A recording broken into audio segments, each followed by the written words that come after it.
ఈ రోజు అమెరికా నుంచి ఇండియాకి సర్జరీలు చేయించుకోవడానికి ఎందుకొస్తున్నారు? ఒక టెస్ట్ కోసమో, లేకపోతే చిన్న ఎంఐ వస్తే స్టంట్ వచ్చి ఇండియా వచ్చి ఢిల్లీలో స్టంట్ ఏయించుకొని వెళ్ళిపోతే, వాడికి ఇన్స్యూరెన్స్‌లో అయ్యే ఖర్చు కన్నా, ఇండియా వచ్చి స్టంట్ వేయించుకొని అలా ఎళ్లి రాజస్థాన్ ఎళ్లి చూసి వెళ్ళిపోవడం తక్కువ ఖర్చవుతుంది. These all are double edged weapons అండి. ఇప్పుడు అవైలబిలిటీ ఇంత చక్కగా ఉంది ఇండియాలో.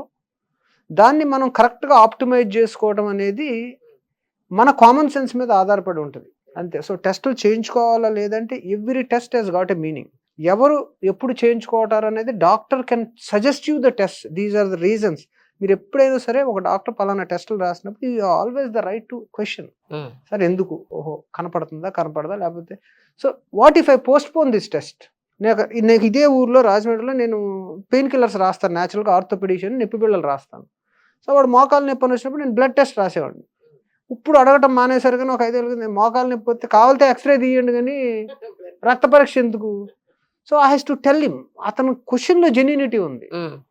So, I should not feel that I have been మనం ఏదో అవమానించబడ్డాం అనుకోవడం కన్నా, బాబు కాదు నీకు నొప్పి బిళ్ళలు రాయాలి నేను next.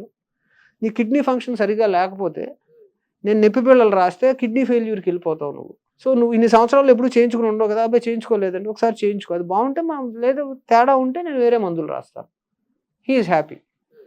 So, you have all the right to ask what for each test is being done.